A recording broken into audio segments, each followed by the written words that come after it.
से ही इनकार कर दिया। नहीं, तुम दुर्गा नहीं हो सकती। तुम दुर्गा हो ही नहीं सकती। मैं जानता हूँ ये सब क्या हो रहा है। मैंने अपनी कहानी में लिखा था कि उस आदमी की पत्नी की मौत के बाद एक बुरी आत्मा उसका रूप लेकर उसके घर में आ जाती है। तुम वही हो ना? और अचानक से खूबसूरत दुर्गा का चेहरा काला पड़ जाता है। उसकी आंखें लाल हो जाती हैं और पूरे शरीर पर बाल, लंबे नुकीले नाखून, उसके दोनों पैर उल्टे हो जाते हैं और बेहद डरावनी आवाज में वो चिल्लाकर कहती है, बुरी आत्मा, मेरा खून करके मुझे अपने ही घर में गाड़ कर तू मुझे बुरी आत्मा कह रहा है? मैं तुझे छोड़ूंगी नहीं। और अचानक से प्रभात के घर में बेहद डरावनी आवाजें गूंजने लगती हैं। घर में चारों तरफ बहुत सारी बुरी आत्माएं नजर आने लगती हैं। प्रभात घबरा कर अपनी माँ को आवाज देता है, माँ कहाँ है आप?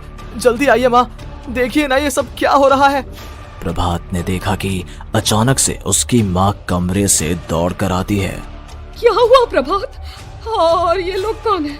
इन सब की गर्दन टेढ़ी क्यों है? इनके बाल खुले हुए। प्रभात, ये सब लोग तो मुझे मरे हुए नजर आ रहे हैं। हाँ माँ, ये सब लोग मरे हुए ही हैं और ये ठीक वैसा ही हो रहा है जैसा मेरी कहानी में हुआ था। लेकिन मेरी कहानी के हिसाब से तो आप भी। अचानक से उर्मिला का रूप बदल जाता है। वो भी एक डरावने साए की तरह बन जाती है और बेहद डरावनी आवाज में चिल्ला चिल्ला कर कहती है, मर गई तेरी माँ। जानता है, कल रात जब तू सो रहा था ना, तो मैंने उसके शरीर का सारा खून पी लिया। अब बस हड्डियां बची है उसके शरीर में। नहीं, ऐसा नहीं हो सकता। ऐसा बिल्कुल नहीं हो सकता। मेरी माँ नहीं मर सकती। तुझे भरोसा नहीं ना? तो फिर जा, अपने कमरे में जाकर देख।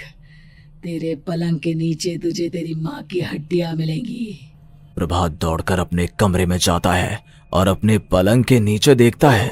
वहां पर सचमुच एक कंकाल पड़ा हुआ था और उसके शरीर पर जो कपड़े थे वो प्रभात की माँ के थे। माँ,